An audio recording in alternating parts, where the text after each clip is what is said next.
Hello students, आज पुनः मैं आप लोगों के सामने एक और महत्वपूर्ण प्रश्नोत्तरी लेकर उपस्थित हुई हूँ और ये हमारी आज की प्रश्नोत्तरी होगी व्यक्तिगत विभिन्नताएं। व्यक्तिगत विभिन्नताओं में हमारे बहुत सारे विभिन्न तरीके के बालक, जैसे प्रतिभाशाली बालक या मंदबुद्धि बालक या फिर सृजनात्मक बालक, बहुत सारे बालक होंगे क्योंकि सभी बालक अलग अलग होते हैं, सभी में अलग अलग विभिन्नताएं देखने को मिलती। तो इससे संबंधित हम आज प्रश्नों को देखेंगे और ये प्रश्न हमारे स्टार्ट होते हैं यहाँ से, देखेंगे। ये प्रश्न, जिसमें पहला प्रश्न आप लोग अपना उत्तर, जैसे मैं बोल रही हूँ आप लोग अपना उत्तर लगा कर रखें और फिर बताएं कि आपके कितने सही हुए। तो देखते हैं पहला प्रश्न, सृजनात्मकता। क्या है ये? सृजनात्मकता। सृजनात्मकता यानी क्रिएटिविटी। सृजनात्मकता मौलिक परिणामों को अभिव्यक्त करने की मानसिक प्रक्रिया है। ये कथन है, ये सवाल डेफिनेशन से है। तो ये डेफिनेशन किसकी है? सृजनात्मकता से संबंधित क्या कह रहे हैं? मौलिक परिणामों को अभिव्यक्त करने की मानसिक प्रक्रिया है। तो ये कथन किसका है? क्रो एंड क्रो, डिहॉन, ड्रेवहल, कोल एवं ब्रुस। किसका? तो देखिए, ध्यान रखेंगे बच्चों, ये क्वेश्चन है ना, ये जो आंसर है इसका या इसका जो राइटर है वो है क्रो एंड क्रो। कैसे याद रखेंगे? आप याद रखना, देखो सभी पक्षियों को कहीं ना कहीं मौलिक का मतलब वैसे नवीन होता है, लेकिन आप याद करने के दृष्टिकोण से ऐसा देख लेना कि कौवा ही ऐसा होता है जिसको कोई मोल का नहीं खरीदता। भाई, कौवा को कोई मोल का नहीं खरीदता। Crow and crow. तो इसका राइट आंसर क्या हो जाएगा? Crow and crow. और सेकंड क्वेश्चन है कि मानसिक उद्वेलन प्रतिमान। बेटा, ये शब्दों का हेर फेर करते हैं, चीज़ें वही की वही होती है, बस आपको समझने का थोड़ा खेल है। मानसिक उद्वेलन प्रतिमान मतलब ये कहना चाह रहे हैं कि मस्तिष्क उत्प्लावन विधि या फिर ब्रेन स्ट्रोमिंग मेथड, एक तरीके से क्या कहना चाह रहे हैं? ब्रेन स्ट्रोमिंग मेथड का प्रयोग निम्न में से किसके शिक्षण हेतु किया जाता है? मतलब आपके मस्तिष्क उत्प्लावन या ब्रेन स्ट्रोमिंग का जो प्रयोग किया जाता है वो किसके शिक्षण हेतु सबसे ज़्यादा किया जाता है या किसके शिक्षण हेतु किया जाता है? तो बताइए। समस्या समाधान, सृजनात्मकता, अनुप्रयोग, समझ। तो ध्यान रखना बच्चों कि ये समस्या समाधान के भी लिए किया जाता है। जब आप किसी समस्या का समाधान करते हो तो कहीं ना कहीं आपके मस्तिष्क में क्या आती है? उत्प्लावन होती है, ब्रेन स्टॉर्मिंग करते हो, और सृजनात्मकता के लिए भी आती है।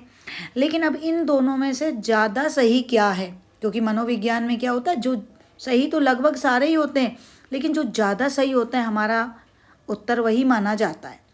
तो ब्रेन स्टॉर्मिंग के लिए या मस्तिष्क उत्प्लावन के लिए कौन सा शिक्षण का सबसे ज़्यादा प्रयोग किया जाएगा? ध्यान रखना, सृजनात्मकता। क्योंकि क्रिएट कब करोगे? जब आपके दिमाग में उथल पुथल मचेगी, आपके दिमाग में तूफान मचेगा, तब जाकर के आप क्या करोगे? आपके अंदर सृजनात्मकता आएगी। तो ध्यान रखना, कभी अगर आपसे ये पूछ ले कि मानसिक उद्वेलन प्रतिमान या फिर ब्रेन स्ट्रोमिंग विधि के प्रतिपादक, तो ध्यान रखना बच्चा, इसके जो प्रतिपादक हैं वो हैं आसबर्न। कौन है? आसबर्न। नेक्स्ट क्वेश्चन हमारा बोलता है कि पिछड़े बालकों के लिए शैक्षिक लब्धि की अवधारणा किसने दी है? पिछड़े बालकों के लिए शैक्षिक लब्धि की अवधारणा किसने दी? बर्टन हॉल, सोनेल, सिरिल बर्ड, गॉर्डन। किसने दी पिछड़े बालकों के लिए? तो ध्यान रखेंगे, पिछड़े बालकों के लिए जो शैक्षिक लब्धि की अवधारणा, जो सूत्र था ना शैक्षिक लब्धि का, क्या? EA/CA × 100। मतलब शैक्षिक लब्धि बराबर शैक्षिक आयु बटे वास्तविक आयु गुणा 100। तो मैं थोड़ा सा यहाँ पर आपको समझाना चाहूँगी यहाँ पर, लेकिन अभी फ़िलहाल इसका देखेंगे कि इसका जो सही उत्तर है कि शैक्षिक लब्धि की अवधारणा किसने दी, ये दी थी किसने, सिरिल बर्ट ने। अब आप थोड़ा सा समझेंगे सिरिल बर्ट के बारे में। ये मैं आपको समझाऊंगी सिरिल बर्ट के बारे में। देखिए सिरिल बर्ट ने क्या किया, सिरिल बर्ट की एक पुस्तक थी, सिरिल बर्ट। सिरिल बर्ट की पुस्तक का नाम था बैकवर्ड चाइल्ड। सिरिल बर्ट की पुस्तक का नाम क्या, बैकवर्ड चाइल्ड। और बैकवर्ड चाइल्ड में इन्होंने जो ये बैकवर्ड जो चाइल्ड था, इनकी बुद्धि लब्धि जो बताई, बुद्धि लब्धि जो बताई वो बताई 85 से कम। सामान्यतः इनकी बुद्धि लब्धि 80 से 90 के बीच मानी जाती है, लेकिन सिरिल बर्ट ने अपनी बैकवर्ड चाइल्ड में क्या बताई, इनकी बुद्धि लब्धि 85 से कम बताई। अब बात आती है कि इनकी शैक्षिक लब्धि निकालने के लिए जो सूत्र था, जो किसने बताया, सिरिल बर्ट ने ही बताया। इस सूत्र को किसने बताया, सिरिल बर्ट ने। सूत्र क्या था, सूत्र था इनका क्या, शैक्षिक लब्धि। अभी हमने पढ़ा ना, शैक्षिक लब्धि। शैक्षिक लब्धि निकालने के लिए क्या सूत्र का उपयोग करेंगे, शैक्षिक लब्धि निकालने के लिए हम करेंगे कि किसी भी बालक की क्या, शैक्षिक आयु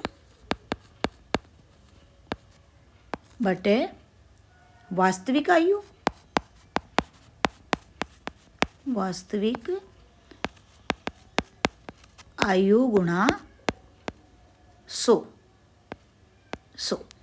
कैसे, इसको अगर हम इंग्लिश में देखेंगे तो कुछ इस तरीके से देखेंगे, EQ बराबर EA अपॉन CA इंटू 100। अर्थात क्या, एजुकेशन कोसेंट, ये क्या हो जाएगा, education as chronicle as into 100। तो ये जो शैक्षिक लब्धि ज्ञात करने का जो सूत्र बताया था, किसने बताया था, सिरिल बर्ट ने बताया था। किस में बताया था, अपनी पुस्तक बैकवर्ड चाइल्ड में बताया था। पिछड़े बालकों की बुद्धि लब्धि कितनी बताई, 85 से कम बताई। सूत्र क्या था शैक्षिक लब्धि का, शैक्षिक आयु बटे वास्तविक आयु गुणा 100। क्या था ये, शैक्षिक आयु बटे वास्तविक आयु गुणा 100। अब आपको ये 100 हो सकता है नहीं समझ में आ रहा हो, तो मैं इसको देखती हूँ थोड़ा सा इसको, क्योंकि मैं इस मामले में ना थोड़ी सी नई हूँ। बच्चे करके देते हैं ये, और मैं आप लोगों के लिए करके दे देती हूँ। और हाँ, ये देखो मैं आप लोगों, तो मैं इसको अब हिंदी में लिख रही हूँ, बराबर क्या लिखेंगे, शैक्षिक आयु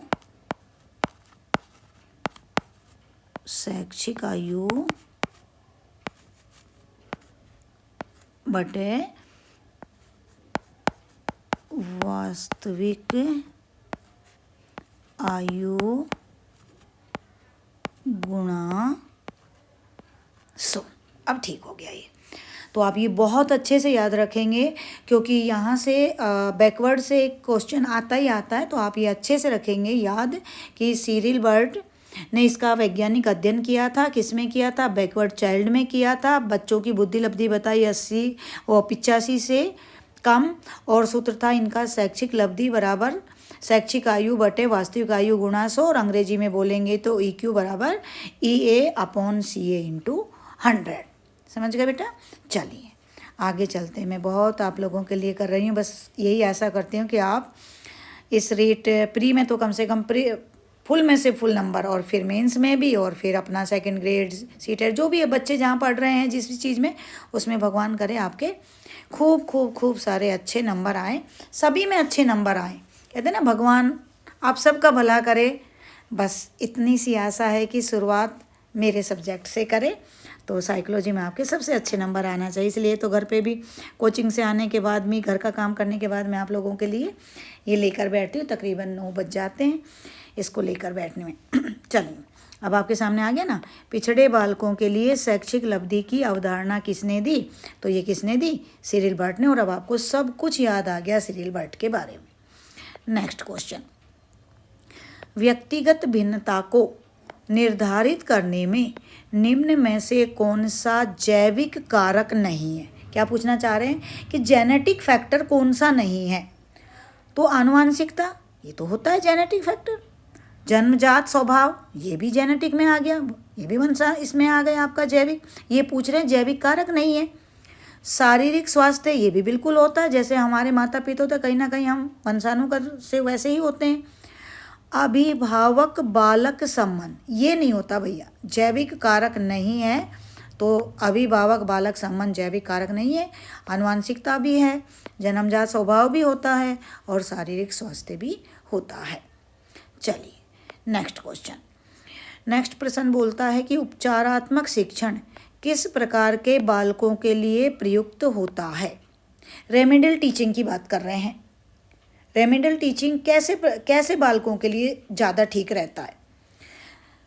तेज़ी से सीखने वालों के लिए, धीमे से सीखने वालों के लिए, प्रतिभाशाली बालक के लिए, रचनात्मक या सृजनात्मक सीखने वालों के लिए। तो ध्यान रखेंगे कि जिन बालकों की कमजोरी का हम निदानात्मक के द्वारा पता लगा लेते हैं ना, फिर उनका क्या करते हैं? उपचार। तो ये कौन से बालक हैं कि सबसे ज़्यादा ठीक जो उपचारात्मक शिक्षण होता है वो कौन सी बालक के लिए? लगा लिया आपने? ठीक है, तो देख लीजिए सही है कि नहीं है। धीमी गति से या धीमे सीखने वाले बालकों के लिए। तो उपचारात्मक शिक्षण कैसे बालकों के लिए? धीमी गति से सीखने वाले बालकों के लिए। नेक्स्ट प्रश्न, ADHD का अर्थ है।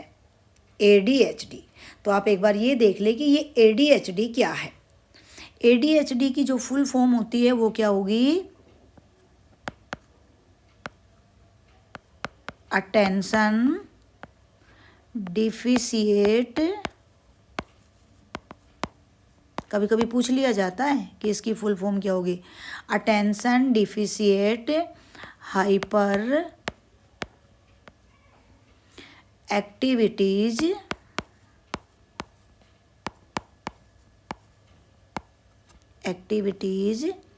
डिसऑर्डर।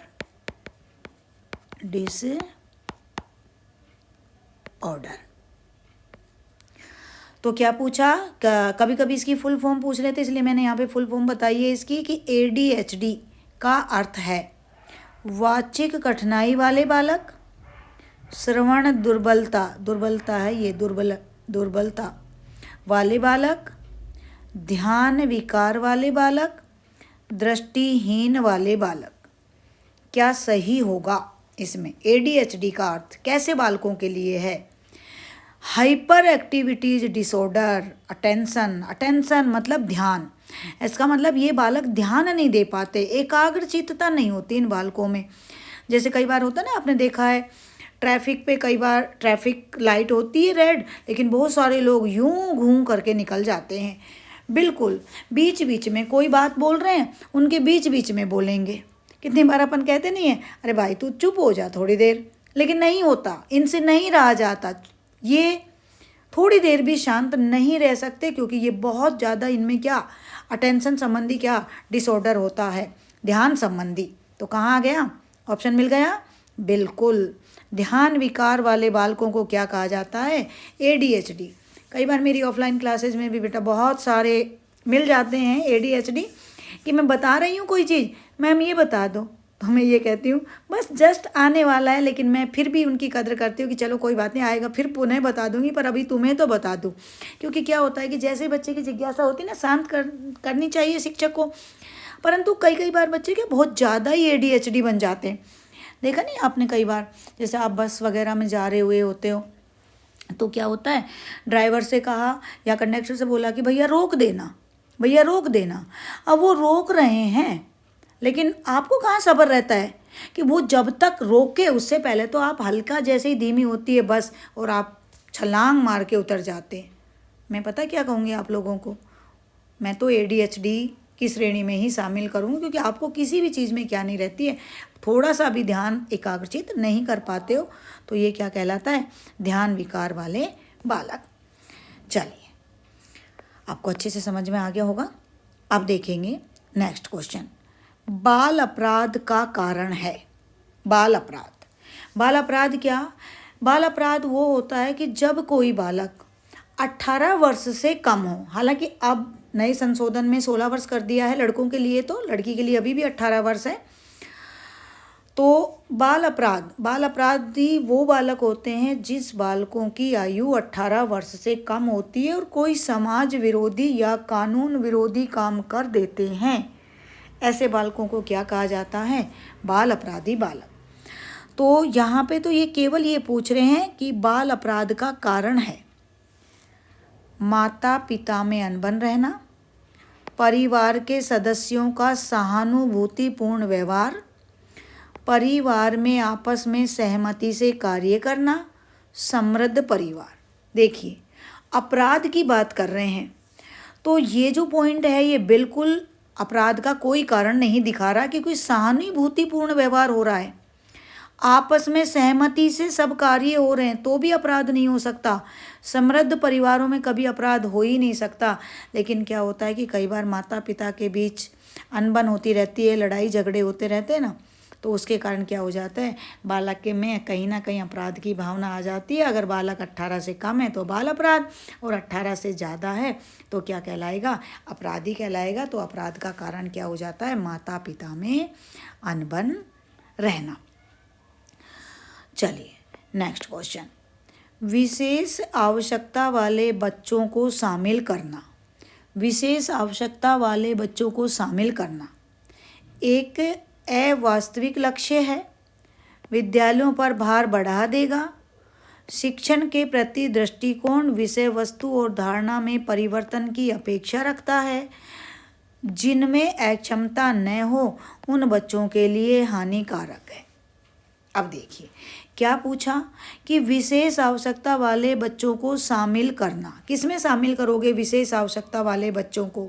तो देखिए ये बाकी ऑप्शंस मुझे कहीं पर भी ठीक नहीं लग रहे, अजीब से, कोई आंसर ही अजीब से लग रहे हैं आप लोगों को भी। यहाँ पर मैच्योरिटी लेवल जितना हाई रखोगे ना ऐसे प्रश्नों का उत्तर उतना ही अच्छा दे पाओगे। तो देखिए इसका जो सही उत्तर होगा वो होगा सी, कि शिक्षण के प्रति दृष्टिकोण, विषय वस्तु और धारणा परिवर्तन की अपेक्षा रखते, क्योंकि वो विशेष आवश्यकता रख रहे हैं, इसलिए ये उत्तर इसका क्या माना जाएगा, सही माना जाएगा। नेक्स्ट प्रश्न है कि निम्नलिखित में से कौन सा सृजनात्मकता की ओर ले जाता है।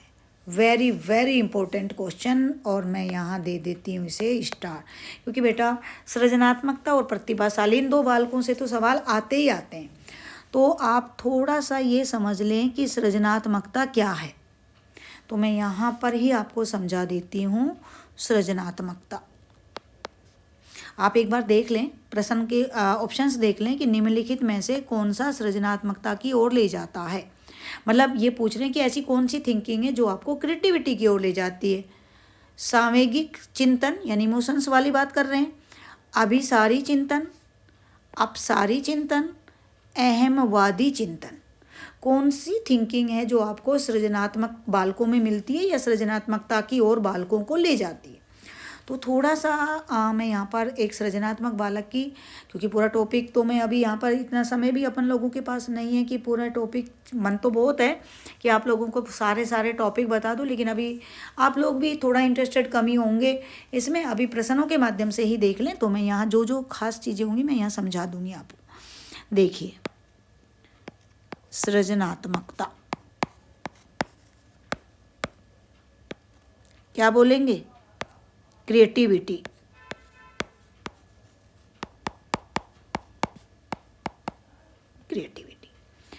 सृजन का मतलब किसी भी चीज़ का क्या करना, निर्माण करना या उसकी रचना करना, नए नए तरीके से तो नए नए तरीके से करना, यानी क्या करना, उसका आउट ऑफ बॉक्स,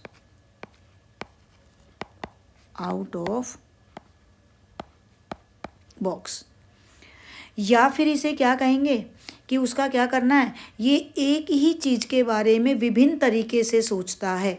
मतलब इनमें कौन सा चिंतन होता है, बहुविधि चिंतन, बहुविधि चिंतन, या फिर इसे क्या कहेंगे, पार्श्व चिंतन, और क्या कहेंगे, डाइवर्जन बोले तो अपसार, विभिन्न तरीके से सोच रहे हैं ना, तो इसे क्या कहेंगे, अपसारी, डाइवर्जन जिसको बोलते हैं अपसारी। मतलब जो प्रतिभाशाली बालक होता है वो किसी भी समस्या का समाधान भिन्न तरीके से करता है, नए नए तरीकों से क्रिएट करते हुए करता है। तो उस बालक में कौन सा चिंतन आ गया उत्तर, बिल्कुल। देखो ये अभिसारी है ना, ये प्रतिभाशाली बालकों में जो एक विधि चिंतन जिसको बोलते हैं, एक ही तरीके से समस्या के समाधान पर पहुंचता है। लेकिन जो सृजनात्मक बालक होते हैं वो विभिन्न तरीकों से समस्या का समाधान करते हैं, अर्थात इनका जो थिंकिंग होता है वो कौन सा होता है, डाइवर्जन। कन्वर्जन इनका और डाइवर्जन सृजनात्मक बालकों का। तो सही उत्तर हमारा हो जाएगा अपसारी चिंतन। नेक्स्ट क्वेश्चन, निम्नलिखित में से कौन सा गिलफोर्ड द्वारा प्रदत्त सृजनात्मकता का तत्व नहीं है। अब देखिए ऐसे प्रश्नों का उत्तर आप कब दे पाएंगे, जब आपको पूरा कॉन्सेप्ट क्लियर है। रटी रटाई बातों से बेटा आप कभी भी, अब मनोविज्ञान वो नहीं है ये मनोविज्ञान की लीला, मत समझे इसे गुड़ का चीला। ये गुड़ का चीला नहीं है जिसे आप लो और बनाया और खा लिया है, ये बहुत ही कॉन्सेप्ट बेस हो गई। अब मनोविज्ञान ऐसा नहीं रहा कि आप रटे रटाए 10 20 50 100% रट गए और हो गया, आपको कॉन्सेप्ट पता होना चाहिए। अब लग रहा है क्या, निम्नलिखित में से कौन सा गिलफोर्ड द्वारा प्रदत्त सृजनात्मकता का तत्व नहीं है, अब हमको क्या लग रहा है, प्रवाहिता बिल्कुल सृजनात्मकता में कहीं ना कहीं देखते हैं, उद्भवन भी हम देखते हैं, लचीलापन भी देखते हैं और मौलिकता भी देखते हैं।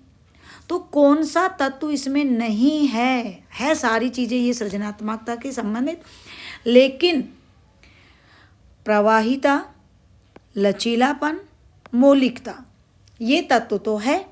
तो आपको पहले तो ये पता होना चाहिए ना कि सृजनात्मकता के कितने तत्व होते हैं। बहुत बारी सवाल यही पूछा जाता है कि निम्न में से सृजनात्मकता का कौन सा तत्व नहीं है या कितने तत्व होते हैं, कौन सा शामिल है कौन सा शामिल नहीं है। तो क्या करूं, अभी आपको बता दूं, 5 तत्व होते हैं मुख्य रूप से। चलिए मैं आपको बता देती हूँ, यहाँ तो जगह नहीं है इसलिए अपन को वापस में ऊपर बेटे से बोल के एक पन्ना ये छुड़वा देती हूँ ताकि आपको मैं बता सकूँ। चलिए अच्छे से समझना बच्चा इसको। सृजनात्मकता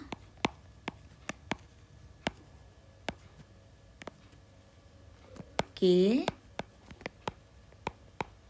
तत्व, कितने तत्व की बात करेंगे, 5 तत्व की बात करेंगे। रटना नहीं है, जब मेरे साथ हो ना तो रटने का सवाल ही पैदा नहीं है। आपको डरना नहीं है, साइकोलॉजी से तो बिल्कुल भी नहीं डरना है। मैं 5 तत्वों को अभी बता रही हूँ, फिर आपके पास पुनः उस प्रश्न पर लेकर जाऊँगी और आप देखना कैसे बता दूँ मैं इसको। ऑफलाइन क्लासों में भी मैं ऐसे ही बताती हूँ और अभी आपको भी ऐसे ही बताऊँगी।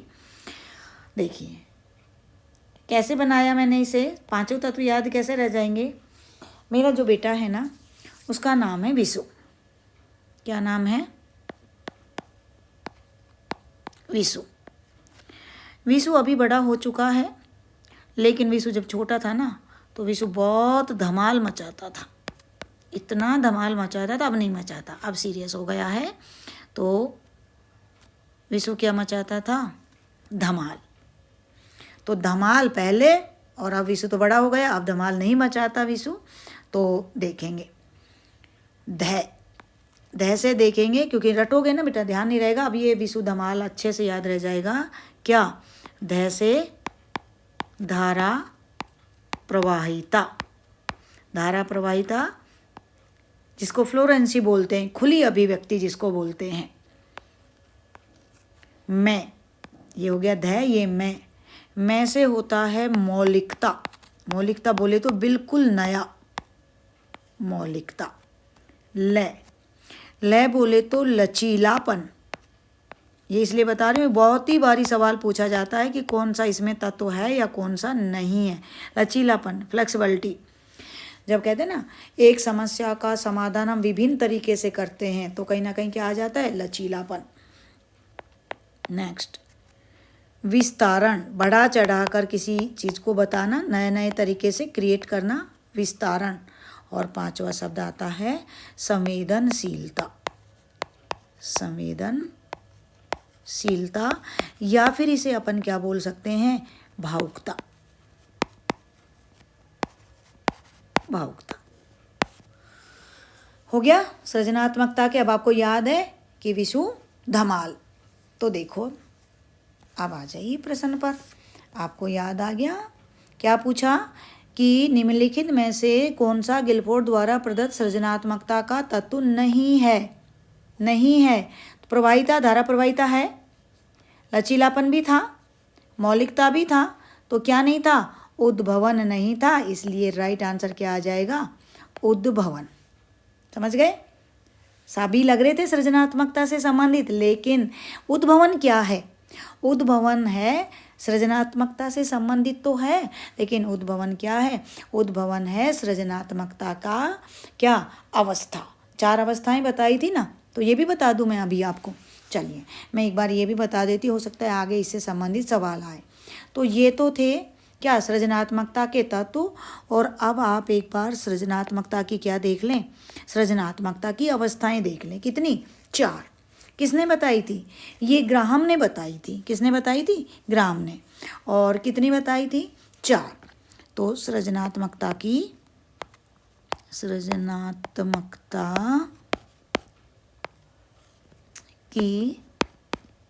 अवस्थाएं, कभी कभी इसे चरण भी बोल देते हैं, अवस्थाएं। कितनी? 4। इसको भी मैं याद करा दूंगी अभी आपको। तो रटोगे तो आपके याद नहीं रहेगी, लेकिन मैं आपको कुछ यही क्रिएटिविटी, यही सृजनात्मकता के द्वारा ही बता दूंगी। तो देखेंगे, पहले पे आती है आयोजन। पहले पे क्या? आयोजन। आयोजन को हम क्या कह सकते हैं? तैयारी भी कह सकते हैं। उसके बाद आता है उद्भवन। उसके बाद आता है प्रादीप्त। प्रादीप्त को उद्दीप्त भी बोल देते हैं, प्रादीप्त। और उसके बाद आपका आता है सत्यापन। सत्यापन। क्या सोच रहे हो कि मैम याद नहीं होंगे? क्यों नहीं होंगे? माँ दुर्गा जिसके साथ है, फिर डरने की क्या बात है? मैं बता देती हूँ अभी कुछ लॉजिक लगाकर आपको कि कैसे याद रखना है ये 4। अब थोड़ा सा ये देख लें कि इनको अपन और क्या कह सकते हैं। तो आयोजन को अपन क्या कह सकते हैं? तैयारी। कई बार क्या कहते हैं वो लोग एग्जामिनर जो होते हैं शब्द बदल देते हैं। उद्भवन को इंक्यूबेशन कह सकते हैं, और प्रदीप्त को क्या कह सकते हैं? सहज बोध कह सकते हैं प्रदीप्त को। और सत्यापन को एक तरीके से अपन क्या कह सकते हैं? वेरिफिकेशन। तो देखिए कैसे याद रखना है। कुछ ऐसे याद रख लेना कि सबसे पहले मान लीजिए हम कोई आयोजन करते हैं। अब आजकल क्या है, खुला पैलेस तो रहा नहीं, तो आयोजन कहाँ करेंगे? किसी भवन में करेंगे। ठीक है। और भवन में जाकर जब हम आयोजन करते हैं किसी भवन में, तो दीपक तो जलाते हैं ना, तो दीप प्रज्वलित कर देंगे, प्रदीप्त। जैसे मेंटोस खा के दिमाग की बत्ती जलती है ना, प्रदीप्त। और फिर उसके बाद क्या करते हैं? सत्यापन करते हैं, सही क्या है, कितना है, जो भी है, वेरिफिकेशन एक तरीके से उसका सत्यापन करते हैं। तो क्या मेरे साथ ही याद रखें कि सबसे पहले आयोजन कहाँ पर? भवन में, यानी उद्भवन। फिर उस पर क्या करते हैं? दीप प्रज्वलित करते हैं, प्रदीप्त। और फिर सत्यापन।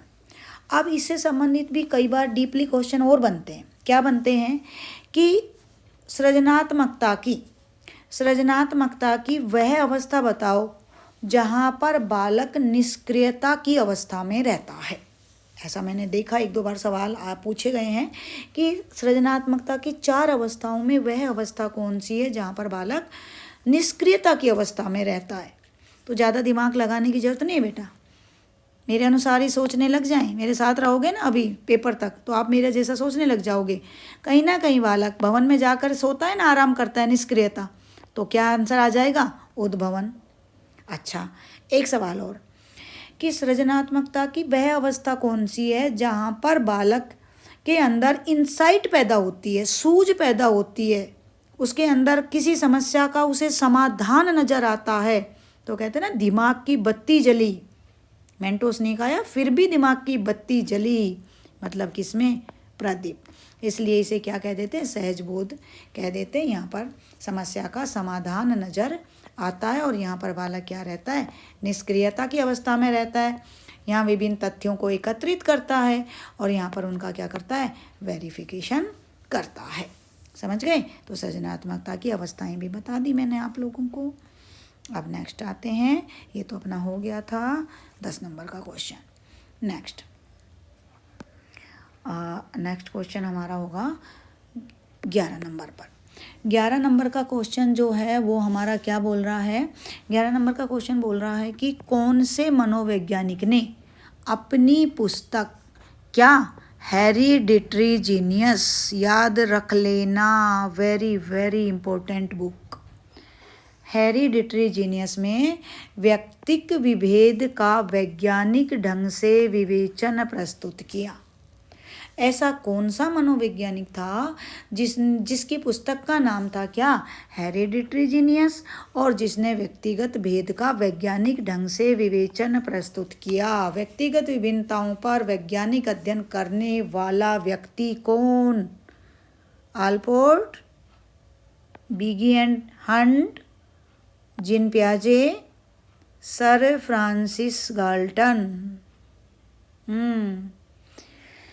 बिल्कुल, सर फ्रांसीसी गाल्टन। ध्यान रखेंगे, सर फ्रांसीसी गाल्टन ने सबसे पहले मनोवैज्ञानिक थे जिन्होंने हेरिडिटरी जीनियस पर, व्यक्तिगत विभेद पर वैज्ञानिक ढंग से अध्ययन किया था। तो ध्यान रखेंगे कि फ्रांसीसी विद्वान गाल्टन ने वैज्ञानिक ढंग से व्यक्तिगत विभिन्नता पर अपनी पुस्तक हेरिडिटरी जीनियस में अध्ययन किया था। तो राइट आंसर क्या आ जाएगा? Sir Francis Galton.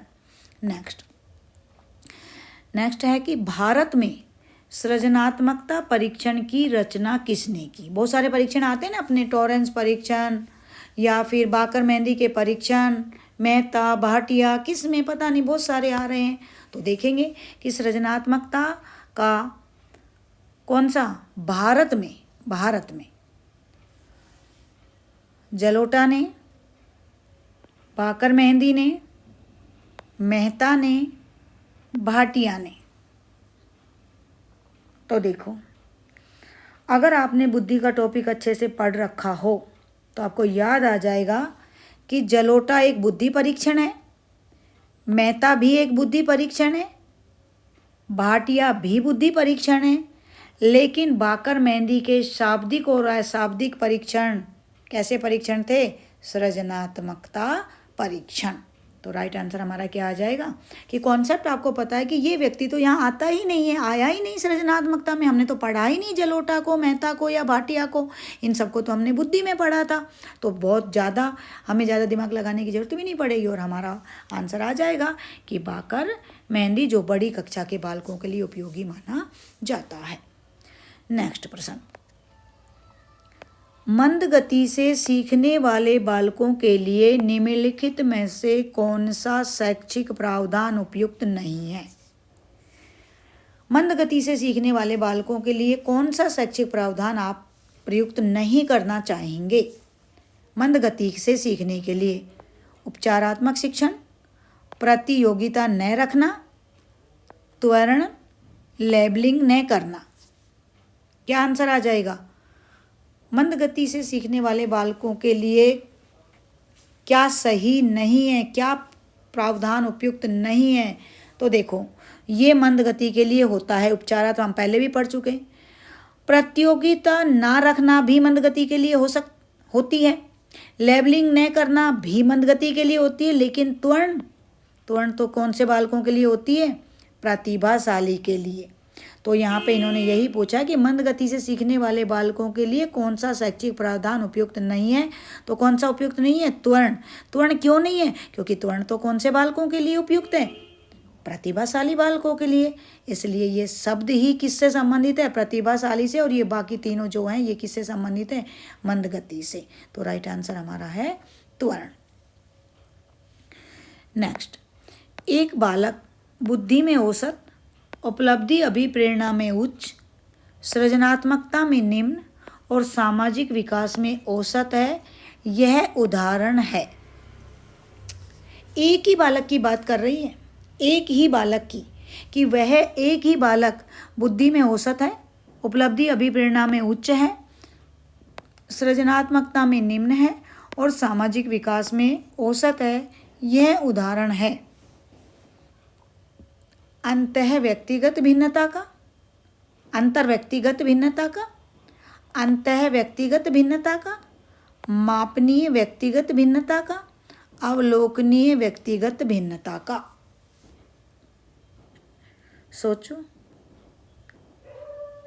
सोचो क्या उत्तर आएगा। थोड़ा सा एक्सप्लेन कर देती हूँ। जो बालक यहाँ पर नए जुड़े हुए होंगे, जो बालक पहली बार यहाँ देख रहे होंगे, तो उनके लिए थोड़ा सा ये कठिन हो सकता है। इसलिए मैं यहाँ पर पुनः फिर आपको थोड़ा सा एक्सप्लेन करूँगी। हाँ, मैं आपको एक्सप्लेन करूँगी यहाँ पर। इसको मैं यहाँ से ऐसे करके और यहाँ पर इसको कर देती हूँ क्या, बंद। ओके, हाँ। अब मैं आपको समझाऊंगी क्या, व्यक्तिगत विभिन्नता। व्यक्तिगत विभिन्नता के जो प्रकार आते हैं ना, तो व्यक्तिगत विभिन्नता के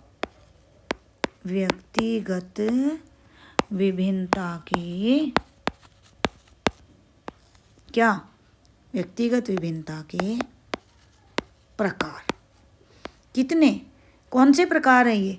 मुख्य। सामान्यतः तो बहुत सारे हो सकते हैं, जैसे शारीरिक है, कोई मोटा है, कोई पतला है, कोई लंबा है, ऐसे बहुत सारे हो सकते हैं। लेकिन मुख्य के प्रकार, मुख्य और मुख्य प्रकार कितने होते हैं?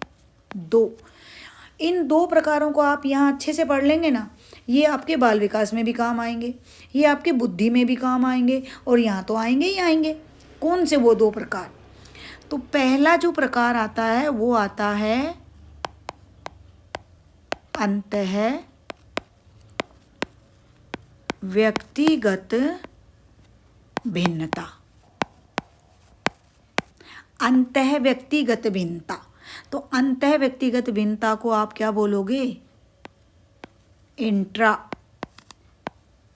Intrapersonal differences. तो याद रखेंगे, इस शब्द को नहीं समझ में आए ना, हिंदी शब्द, तो थोड़ा सा जब लगे ना आपको कि कुछ ना समझ में आए, मैं क्या करूं, तो कुछ नहीं करना है, अंग्रेजी की देख लेना है, वहाँ पर अंग्रेजी लिखी हुई मिलेगी आपको। Intrapersonal differences. इंट्रापर्सनल डिफरेंसेज क्या होती है? जब व्यक्ति स्वयं के ही गुण दोषों को देखे, जैसे मैं अपने आप में या मैं अपने आप से किस प्रकार भिन्न हूँ। क्या? जैसे मैं अपने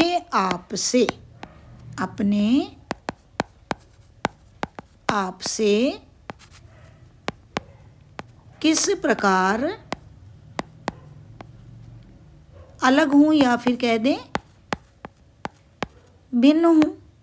मतलब मैं अपने ही गुण दोषों को देख रही हूँ। क्या? अपने ही या स्वयं के अपने ही गुण दोषों को देखना। समझ गए ना? अपने ही गुण दोषों को देखना किसमें? अंतः व्यक्तिगत भिन्नता या इंट्रापर्सनल डिफरेंसेस। अब बात आती है कि दूसरा कौन सा है। दूसरा आता है आपका अंतर व्यक्तिगत भिन्नता। अंतर व्यक्तिगत भिन्नता, तो इसे क्या कहेंगे, इंटरपर्सनल डिफरेंसेस। जब किसी एक व्यक्ति की तुलना दूसरे से की जाए, या मैं अपनी तुलना दूसरे से करूं कि मैं दूसरे से किस प्रकार भिन्न हूं। क्या, जैसे मैं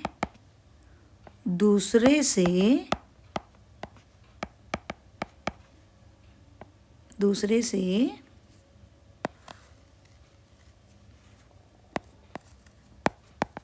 किस प्रकार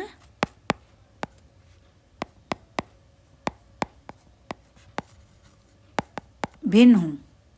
मैं दूसरे से किस प्रकार भिन्न हूँ, अर्थात एक व्यक्ति की या एक बालक की तुलना दूसरे बालक से की जाए। क्या, जैसे यहाँ केवल ऊपर वाले में क्या था, अपने ही गुण दोषों को देखना, अपने गुण दोषों की तुलना। क्या यहाँ पर क्या होगा, अपने गुण दोषों की तुलना दूसरों से करना,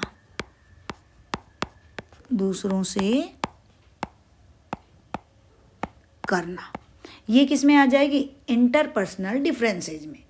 जैसे एक ही बालक के बारे में बताऊं, एक बालक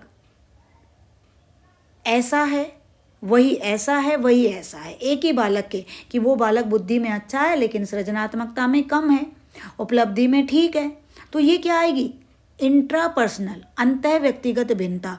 और मैं कहूँ कि रोहन सोहन से, केवल एक रोहन की बात करूँ, रोहन के ही सारे गुण दोषों को बताऊँ तो क्या, इंट्रा। लेकिन रोहन का सोहन से अगर मैं तुलना करूँ तो किस में आ जाएगी, अंतर व्यक्तिगत भिन्नता। समझ गए ना, यही मुख्य हैं, बाकी तो सामान्य है। आप कह सकते हो कि शारीरिक तौर पर, मानसिक तौर पर, ये बहुत सारे आ जाएंगे, लेकिन जो मुख्य है वो ये दो ही हैं। तो अब आप अपने प्रश्न पर आएंगे और अब आप मुझे उत्तर देंगे। इस उत्तर को तो ज़रूर से ज़रूर ही देना और मुझे बताना। मैं देख रही हूँ टाइम क्या हो रखा है, और इससे मेरे बताने से पहले ही आपने उत्तर यहाँ पर कर दिया होगा कि इसका उत्तर क्या आएगा। अगर आप देख रहे हैं तो देखेंगे कि एक बालक बुद्धि में औसत, एक बालक बुद्धि में औसत, उपलब्धि अभिप्रेरणा में उच्च, सृजनात्मकता में निम्न और सामाजिक विकास में औसत है। यह उदाहरण है। एक ही बालक की बात कर रहे हैं ना, तो एक ही बालक की बात करेंगे तो किस में जाएंगे, अंतः व्यक्तिगत भिन्नता, यानी कि क्या बोलेंगे, इंट्रा। और अगर ये कहता है एक बालक दूसरे बालक से, तब हम किस पर चले जाते, अंतर व्यक्तिगत भिन्नता। ये दोनों तो बनेंगे ही नहीं इसके उत्तर। तो ये था आपका अंतः और अंतर। नेक्स्ट, टॉरेंस के सृजनात्मकता मापन के परीक्षणों में निम्नलिखित में से कौन सा कार्य संबंधित नहीं है। मतलब ये टॉरेंस के परीक्षणों में क्या शामिल नहीं है। तो देखिए, ऐसे में आपको ये एक बार को, पहली बात तो आपको पता होना चाहिए कि टॉरेंस के परीक्षणों में कौन कौन से थे। लेकिन कई बार ऐसा होता है कि हो सकता है आपने नहीं पढ़ा, तो भी बेटा आप लोग कॉमन सेंस तो लगा सकते हैं ना, आप अपनी क्रिएटिविटी तो लगा सकते हैं, थोड़ा सा तो दिमाग लगा सकते हैं कि सृजनात्मकता में किसी ना किसी चीज़ का क्रिएशन किया जाता है, किसी ना किसी चीज़ का सृजन किया जाता है, या किसी न किसी चीज़ को बनाया जाता है जिसमें कुछ नया कर रहे हो आप, नवीनता लिए हो। तो देखेंगे ऑप्शन, सामान्य वस्तुओं का असामान्य उपयोग कर रहे हैं ना कुछ, एक लंबी कविता को याद करना, चित्र निर्माण करना, पूछो और अनुमान लगाओ। अब देखो, अब आप लोग खुद ही, सामान्य वस्तुओं का असामान्य उपयोग बिल्कुल होता है सृजनात्मकता में, किन्हीं भी सामान्य वस्तुओं का असामान्य तरीके से आप उपयोग करते हो। याद है ना, जब आप छोटी कक्षाओं में पढ़ते थे तो SUPW का कैंप लगता था, तो आप किन्हीं भी पुरानी या सामान्य चीज़ों से आप कुछ भी नई कलात्मक चीज़ें बनाते थे ना, तो क्या कहलाती है? सृजनात्मकता। नए नए तरीके से चित्र निर्माण क्या है? सृजनात्मकता। पूछो और अनुमान लगाओ, अनुमान में भी आप कुछ नया सोच रहे हो, अनुमान लगा रहे हो, तो ये भी सृजनात्मकता। लेकिन एक लंबी कविता को याद करना, रटना, इसमें क्या नया किया? मुझे नहीं लगता इसमें कुछ किया। और आपको याद नहीं था फिर भी आप आंसर दे पा रहे हैं, तो क्या है, कौन सा कार्य संबंधित नहीं है? तो राइट आंसर क्या हो जाएगा? लंबी कविता को याद करना। नेक्स्ट क्वेश्चन, अभिरुचि, अभिवृत्ति, उपलब्धि तथा लिंग कौन सी विभिन्नताओं के क्षेत्र हैं? अभी तो पढ़े जा रहे हैं कौन सी विभिन्नताओं के, ये कौन सी विभिन्नताएं? ये सभी की कौन सी आ जाएगी? व्यक्तिक भिन्नताएं। क्या आ जाएगी? व्यक्तिक भिन्नताएं। बिल्कुल सभी की अभिरुचि, अभिवृत्ति, उपलब्धि सभी की अलग अलग होती हैं, तो ये क्या कहलाती हैं? व्यक्तिक भिन्नताएं कहलाती है। नेक्स्ट, पिछड़े बालक की शैक्षिक लब्धि ज्ञात करने का सूत्र है। पिछड़े बालक की शैक्षिक लब्धि ज्ञात करने का सूत्र है। अच्छे से एक्सप्लेन किया था और अब आपको कसम है आप पीछे भी नहीं देखेंगे और यहीं से सोच के बताएंगे कि इसका आंसर क्या आएगा। मैंने अच्छे से एक्सप्लेन किया है ना अच्छे से, तो बताइए राइट आंसर क्या बन जाएगा? EQ इक्वल EACA इंटू 100, या ये बनेगा, या ये बनेगा, या ये बनेगा?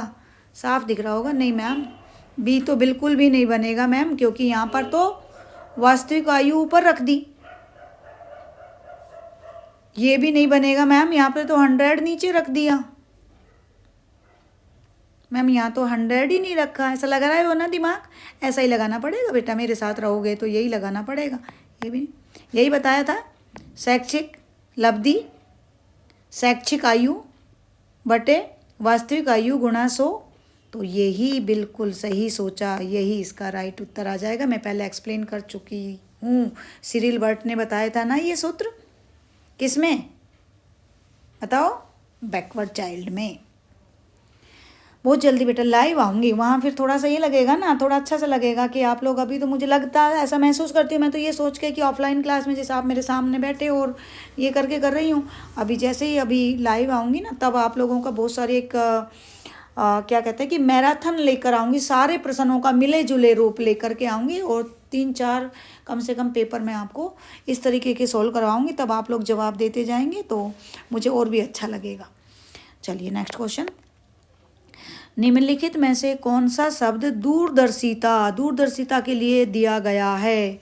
माना नहीं पढ़े, हो सकता है नहीं पढ़े, लेकिन दूर शब्द को तो पढ़ते हो। दूर कहते ना, बहुत हाई है भाई, वो तो हाई पर, दूर हाई, तो ध्यान रख लेना इसका उत्तर क्या आ जाएगा?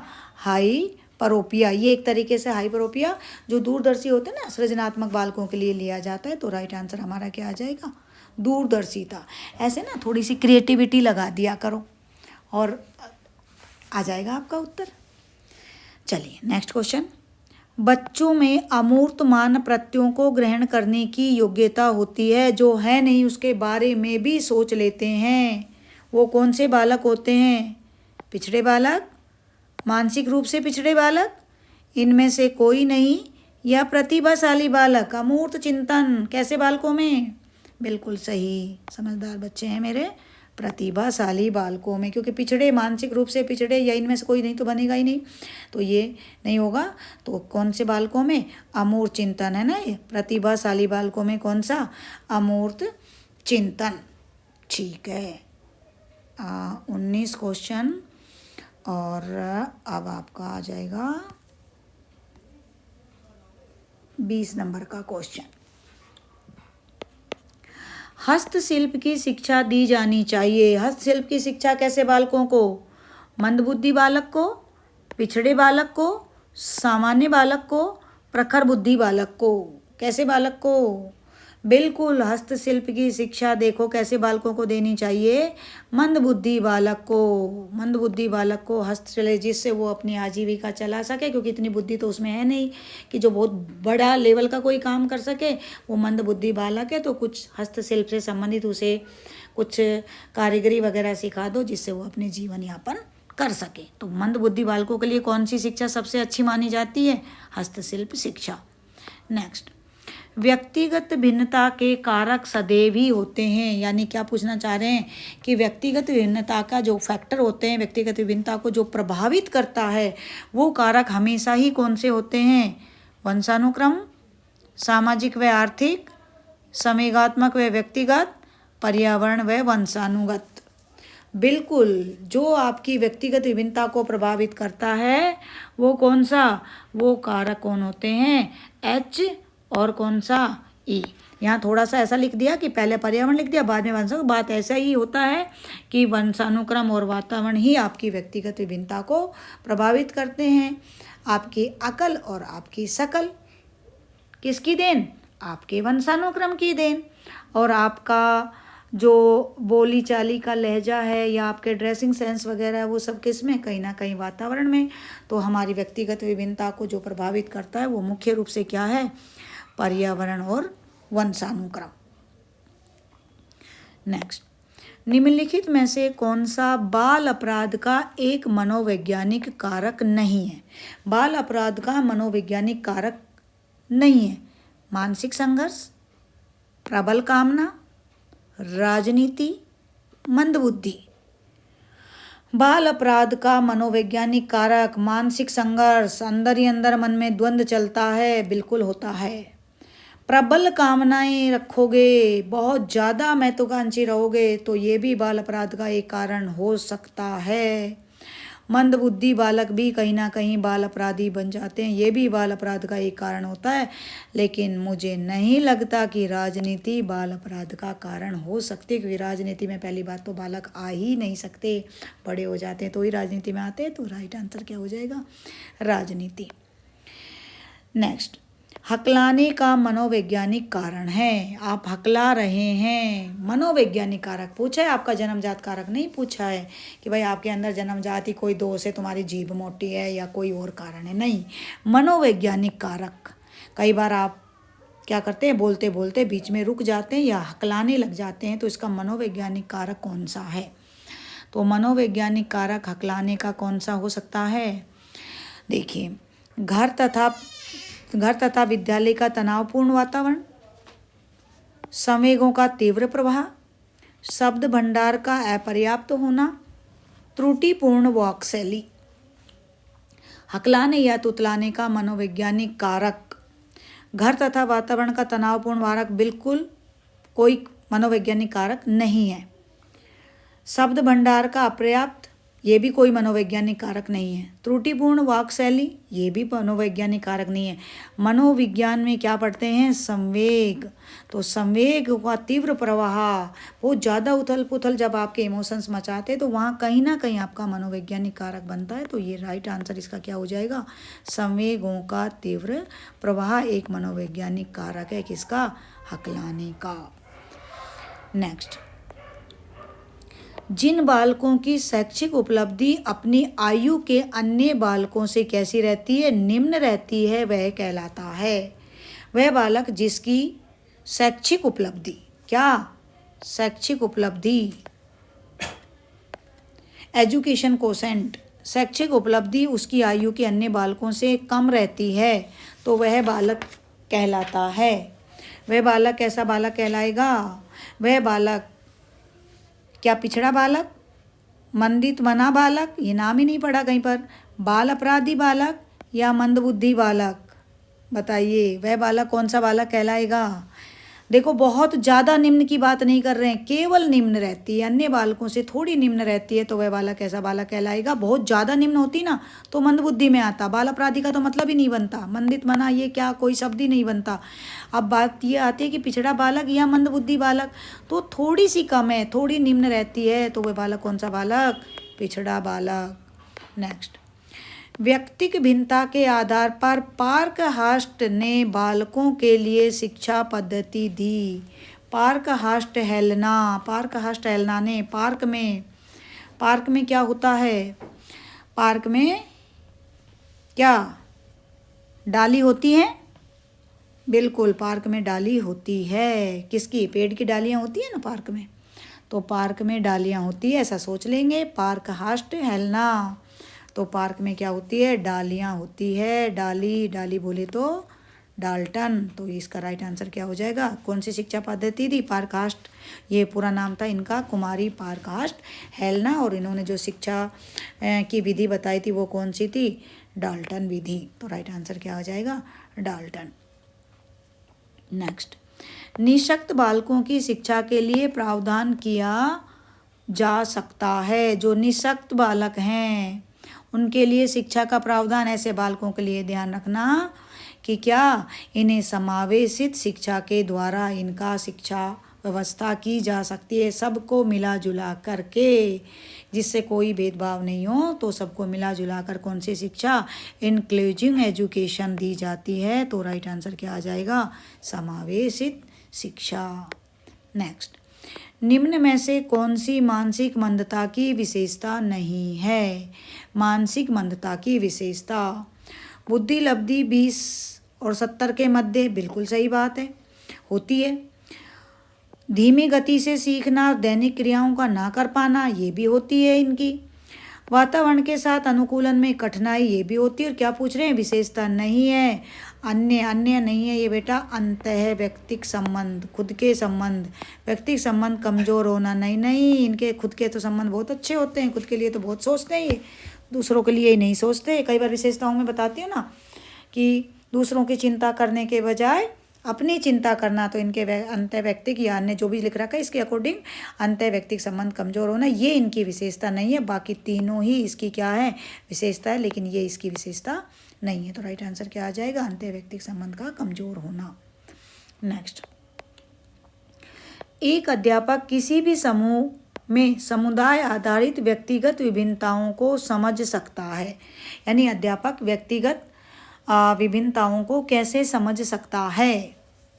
आँखों के संपर्क के आधार पर, बुद्धि के आधार पर, भाषा एवं अभिव्यक्ति के आधार पर, गृह कार्य के आधार पर। क्या लगता है आपको? बिल्कुल सही लगा, क्योंकि व्यक्तिगत विभिन्नता को किसके आधार पर समझेंगे कि कौन से क्षेत्र का बालक है भैया, भरतपुर का है क्या कर रहा है भैया, हैं? समझ आता है? किससे भाई? समझ जाए, राठ क्षेत्र के। तो बिल्कुल उनकी भाषा और उनकी अभिव्यक्ति के आधार पर हम समझ जाते हैं कि इस कौन से बालक में कौन सी विभिन्नताएं। तो ये आपका राइट आंसर क्या आ जाएगा? भाषा एवं अभिव्यक्ति के आधार पर। नेक्स्ट, मानसिक रूप से पिछड़े बालकों के लिए निम्न में से कौन सी व्यूह रचना कार्य करेगी? बालक मानसिक रूप से पिछड़ा है या मंद बुद्धि है, उसके लिए कौन सी व्यूह रचना आप एज ए शिक्षक ज़्यादा अपनाना चाहेंगे? कौन सी? बिल्कुल, ये फर्स्ट ही इसका बिल्कुल सही उत्तर है कि कार्यों को कैसे बताना है, उन्हें मूर्त रूप में समझाना है, क्योंकि वो मंद बुद्धि है, अमूर्त से नहीं समझेंगे। कैसे? कार्यों को मूर्त रूप से समझाना या समझना इन बालकों के लिए सर्वाधिक ठीक माना जाएगा।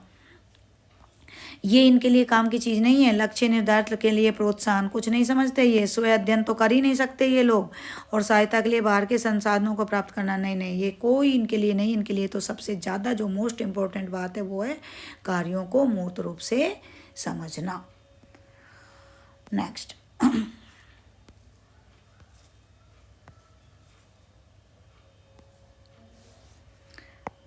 पृथक कक्षाओं एवं संवर्धन कार्यक्रमों का प्रयोग शिक्षा के लिए किया जाता है। किस प्रकार की शिक्षा के लिए या किस प्रकार के बालकों के लिए हम पृथक कक्षाओं का आयोजन करेंगे और संवर्धन कार्यक्रमों का आयोजन करेंगे? प्रतिभाशाली बालकों के लिए, निम्न शैक्षिक लब्धि वाले बालकों के लिए, प्रतिभाशाली व निम्न शैक्षिक लब्धि बालकों के लिए, इनमें से कोई नहीं। तो ध्यान रखेंगे, दो शब्द तो आप अच्छे से याद रख लो प्रतिभाशाली बालकों में, यहाँ पर बता रही हूँ प्रतिभाशाली। वैसे तो प्रतिभाशाली बालकों के लिए बहुत सारी बातें हैं, जैसे इन्हें एक ही वर्ष में 2 कक्षा उत्तीर्ण करने की छूट दी जाती है, छात्रवृत्ति की सुविधाएं दी जाती है। लेकिन जो सर्वाधिक इम्पोर्टेंट है ना ऐसे बालकों के लिए, ऐसे बालक अर्जित नहीं होते, जन्मजात होते हैं। और कितने प्रतिशत पाए जाते हैं? 2% प्रत्येक कक्षा में पाए जाते हैं। IQ कितना? 140 या 140 प्लस। तो ऐसे बालकों के लिए आप खास जो बात याद रखेंगे, बहुत बारी ये पूछी जाती है, एक तो बात आप याद रखेंगे, संवर्धन कार्यक्रम ऐसे बालकों के लिए, इनके वर्धन के लिए किया जाता है। तो संवर्धन कार्यक्रम एक तो, और एक इनके लिए महत्वपूर्ण जो है वो है त्वरण कार्यक्रम। त्वरण कार्यक्रम तीव्रता वाले, कुछ ऐसा काम किया जाता है इन बालकों के लिए जिससे इनका उत्साहवर्धन और हो सके। तो यहाँ पर क्या पूछा? संवर्धन कार्यक्रमों का प्रयोग शिक्षा के लिए किया जाता है। कौन से प्रकार के बालकों के लिए? राइट आंसर क्या आ जाएगा? प्रतिभाशाली। देखिए यहाँ प्रतिभाशाली तो आया लेकिन निम्न जोड़ दिया था, निम्न वालों के लिए तो होता ही नहीं, इनमें से कोई बनेगा ही नहीं। तो हमारा राइट आंसर क्या आएगा? प्रतिभाशाली बालकों के लिए। नेक्स्ट, प्रतिभाशाली होने का संकेत नहीं है। प्रतिभाशाली होने का संकेत नहीं है। अभिव्यक्ति में नवीनता, जिज्ञासा, सृजनात्मक विचार, दूसरों के साथ झगड़ना प्रतिभाशाली होने का संकेत नहीं है। देखो, अभिव्यक्ति में नई नई बातें प्रतिभाशाली होने का संकेत है। प्रतिभाशाली बालकों में जिज्ञासा होती है, ये भी संकेत है। इन बालकों में कहीं ना, रेणु जी ने बताए थे ना 3 चक्र मॉडल में, तो कहीं ना कहीं इन बालकों में सृजनात्मक विचार भी होते हैं। लेकिन ये पक्की बात है कि ये बालक, जो प्रतिभाशाली बालक है ना, ये दूसरों के साथ बिल्कुल भी लड़ाई झगड़ा नहीं करते हैं। तो संकेत नहीं है क्या? दूसरों के साथ झगड़ना। नेक्स्ट, प्रत्येक विद्यार्थी स्वयं में विशिष्ट है, इसका अर्थ क्या है? इसका अर्थ है कि प्रत्येक विद्यार्थी स्वयं में क्या है? विशिष्ट है। तो राइट आंसर क्या आ जाएगा? कोई भी दो शिक्षार्थी अपनी योग्यताओं, रुचियों और प्रतिभाओं में समान नहीं होते हैं। और यही क्या है कि प्रत्येक अपने आप में क्या होता है? विशिष्ट होता है। तो राइट हमारा उत्तर क्या आ जाएगा कि कोई भी 2 शिक्षार्थी। अन्यों को देखेंगे तो नहीं बन रहा है, शिक्षार्थियों में न तो समान विशेषताएं होती और न कुछ हद तक उनके लक्ष्य समान होते, कुछ हद तक ठीक है, लेकिन सभी विद्यार्थियों के लिए एक समान पाठ्यक्रम संभव है नहीं है। ये भी एक विषय रूपी कक्षा में शिक्षार्थियों की क्षमताओं को विकसित करना है, संभव है ये भी। लेकिन कहीं ना कहीं सर्वाधिक जो सही उत्तर है वो हमारा क्या बनेगा? अपनी योग्यता व रुचियों प्रतिभाओं में समान नहीं होते, और यही हमारी क्या कहलाती है? व्यक्तिगत विभिन्नता। नेक्स्ट, गीता हर पाठ को बहुत जल्दी सीख लेती है, जबकि राधा उसे सीखने में ज़्यादा समय लेती है। किस सिद्धांत को दर्शाती है? ऊपर एक्सप्लेन किया था ना मैंने, इसीलिए किया था कि आप लोग एक बार कॉन्सेप्ट को समझ लें तो उत्तर देने में आसानी रहेगी। तो गीता पाठ को जल्दी सीख लेती है, लेकिन राधा सीखने में समय लेती है। मतलब गीता और राधा में अंतर है। गीता की अपेक्षा राधा सीखने में थोड़ी सी कैसी है? धीमी है। तो ये क्या कहलाती है? व्यक्तिगत भिन्नता, अंतः संबंध, निरंतरता, सामान्य से विशिष्ट। तो लग रहा है ये सब कुछ तो देखा ही नहीं यहाँ पर। अब बात आती है क्या? बिल्कुल, ये व्यक्तिगत भिन्नता, और व्यक्तिगत भिन्नता में भी कौन सी भिन्नता कहलाएगी? अगर यहाँ पर व्यक्तिगत भिन्नता ऑप्शन नहीं होता तो यहाँ पर तो अब तो बहुत सिंपल क्वेश्चन बना दिया ये तो, कि व्यक्तिगत भिन्नता। लेकिन ये व्यक्तिगत भिन्नता ना बनाकर इनमें 2 ऑप्शन दे देते कि अंतः व्यक्तिगत भिन्नता और अंतर व्यक्तिगत भिन्नता। तो कौन सा उत्तर आता हमारा? अंतर, क्योंकि गीता और राधा की बात कर रहे हैं। केवल गीता की ही सारी बात होती तो क्या अंतः, लेकिन यहाँ पर तो केवल और केवल बात करिए कि ये क्या है, तो ये केवल और केवल क्या है? व्यक्तिगत भिन्नता। नेक्स्ट, निम्नलिखित में से कौन सा कारक मंदबुद्धि बालक के लिए आवश्यक नहीं है? मंदबुद्धि बालक के लिए सीखने की मंद गति, शारीरिक दोष, अमूर्त चिंतन का अभाव, मौलिकता। मंदबुद्धि बालक के लिए आवश्यक नहीं है। मंदबुद्धि बालक के लिए सीखने की मंदगति होती है, आवश्यक है। शारीरिक दोष भी इनमें कहीं ना कहीं होता है। अमूर्त चिंतन का अभाव भी होता है, आवश्यक नहीं है।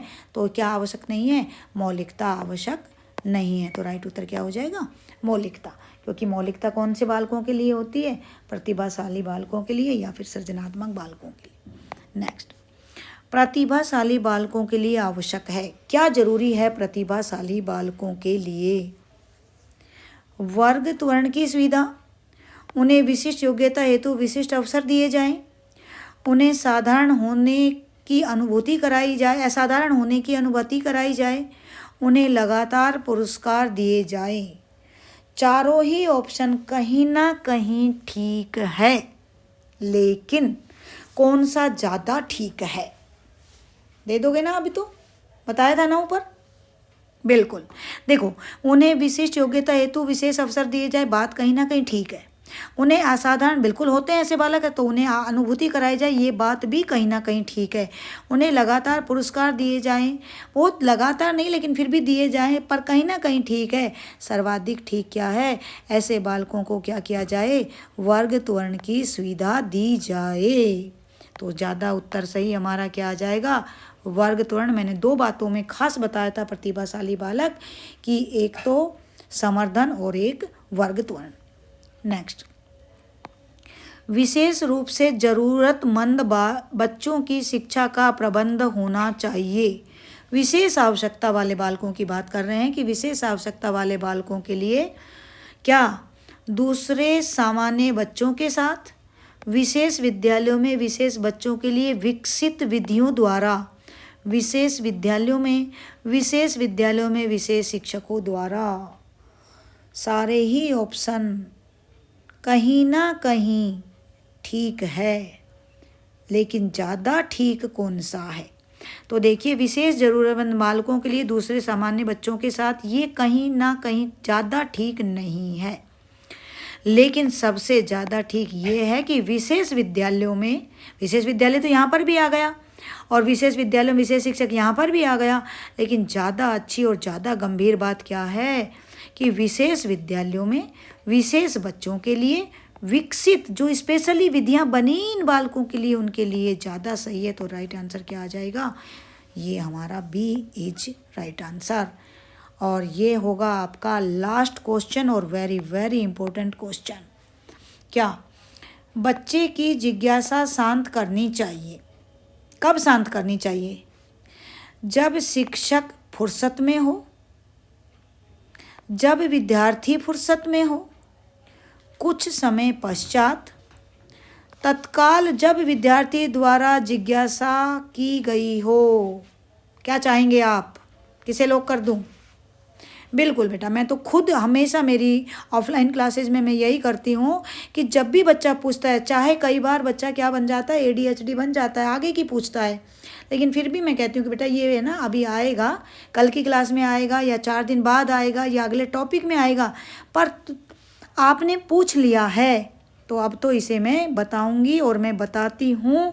ये आप लोग भी मुझे बताएं कि बताती हूँ। जो बच्चे मेरे साथ जुड़े हुए हैं ऑफलाइन क्लासेज में, वो बच्चा मुझे ज़रूर रिप्लाई करे कि क्या मैं सच कह रही हूँ, ताकि और जो बहुत सारे हमारे यहाँ पर नए जो स्टूडेंट्स जुड़े हुए हैं, जो हमारे से ऑफलाइन क्लास में नहीं पढ़ते हैं, उन्हें भी पता चले। तो बेटा मैं बिल्कुल होप करूँगी कि क्या मैं सच बोल रही हूँ, ये बात आप बताएंगे मुझे।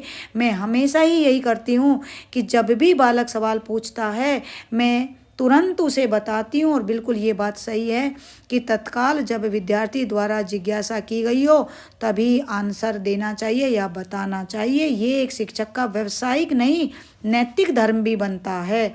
तो यहाँ पर मैंने 37 क्वेश्चन व्यक्तिगत विभिन्नता से संबंधित करवा दिए गए हैं। आपको कैसी लगी मेरी ये क्लास? ज़रूर मुझे बताएं। ऑल द बेस्ट मेरे बच्चों। Thank you.